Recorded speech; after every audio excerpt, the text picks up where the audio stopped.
একজন টিউটর প্রথমবার পড়াতে এলে কথা বলার আগেই কি তার সম্পর্কে একটা ধারণা তৈরি হয়ে যায়? অবশ্যই হয়ে যায়। আপনার পরিচ্ছন্নতা ও প্রেজেন্টেশন অনেক কিছুই কিন্তু বলে দেয়। তো একজন টিউটরের নলেজ এবং টিচিং স্কিল অনেক গুরুত্বপূর্ণ। তবে প্রথম দেখায় তার ক্লিননেস, ড্রেস আপ এবং যে গ্রুমিং এইগুলোও কিন্তু গার্ডিয়ান এবং স্টুডেন্টের মনে একটা পজিটিভ বা নেগেটিভ ইমপ্রেশন তৈরি করে। তো পরিচ্ছন্নতায় যে শুধু সৌন্দর্যের বিষয় ব্যাপারটা এমন নয়, বরং এটা একটা প্রফেশনালিজমের অংশ। তো টিউশন বিডি শিক্ষক শিক্ষার্থী এবং অভিভাবক সিরিজের ১৭২তম পর্বে আজকে কথা বলবো যে পরিচ্ছন্নতা কি একজন টিউটরকে একজন টিউটর ইমপ্রেশন তৈরি করে কিনা। প্রথমত পরিষ্কার পরিচ্ছন্নতা যে ব্যাপারটা সেটা ভালো পোশাক পরা দরকার।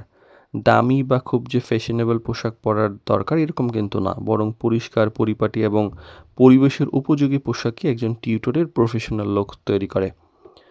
আর প্রফেশনাল গ্রুমিংয়ের একটা ব্যাপার থাকে, এটাতে খেয়াল রাখতে হবে। চুল, দাড়ি, নখ, ওভারঅল যে অ্যাপিয়ারেন্স আপনার আছে, পরিচ্ছন্নতা মতো রাখুন এবং ছোট বিষয় মনে হলেও এগুলো কিন্তু ইমপ্রেশনের ক্ষেত্রে বড় একটা প্রভাব ফেলে। আর পরিচ্ছন্নতার সাথে শালীনতাও জরুরি। অতিরিক্ত সাজসজ্জার চেয়ে সিম্পল, ডিসেন্ট, কমফোর্টেবল যে প্রেজেন্টেশন সেটা বেশি গ্রহণযোগ্য। আপনার অ্যাপিয়ারেন্স যেন আপনার প্রফেশনালিজম এর একটা আইডেন্টিটি সাথে হয় এবং সেটা মানানসই হয়। স্টুডেন্টের সাথে ভালো একটা এক্সাম্পল তৈরি করুন। টিউটর শুধুমাত্র যে পড়ান এরকম নয়, স্টুডেন্টের কাছে একজন রোল মডেলও হিসেবে কাজ করেন। তাই নিজের পরিচ্ছন্নতা এবং শৃঙ্খলার মাধ্যমে ভালো অভ্যাস এর মাধ্যমে একটা বাস্তব উদাহরণ তৈরি করা যায়, সেটাই স্টুডেন্টের মনে দীর্ঘদিন থাকে।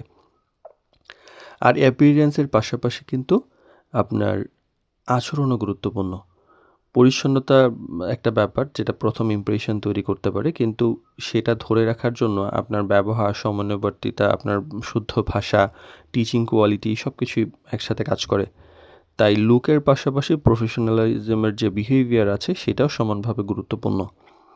আর পরিচ্ছন্নতা আপনার প্রথম একটা ইমপ্রেশন সুন্দর করে, কিন্তু আরও ভালো ব্যবহার, টিচিং কোয়ালিটি সেই ইমপ্রেশনকে বিশ্বাসে পরিণত করে।